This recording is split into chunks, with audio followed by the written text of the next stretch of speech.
It's your friendly math tutor, Miss C, here to find the slope of a line that passes through 2 points.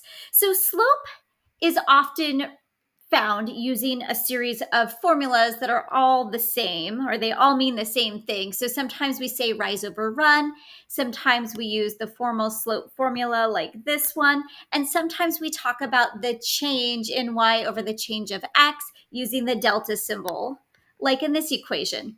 What these all have in common is you're finding the slope by finding the difference between the points. So I'm going to go ahead and show you my favorite way for finding slope that reduces mistakes. So we're going to start by writing m, which is the variable used to represent slope, equals, and I'm just going to set up my fraction. All right, so what I like to do is you're going to notice I have my 2 points color-coded, one set in yellow, one set in orange, and I'll show you why here in just a second.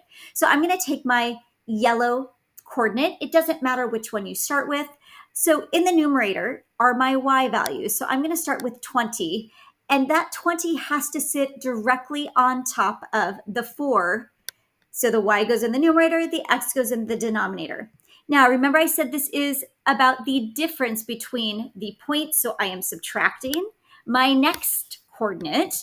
That y value is the 2, and again, that has to sit directly on top of the x value, which is 13.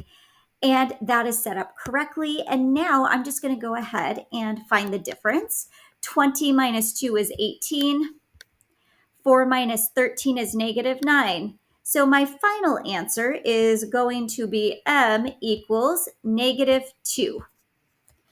And that is that. That's how you find the slope of a line through 2 points. Thanks for joining me. Make sure to subscribe for more math content. Till next time, remember, you've got this.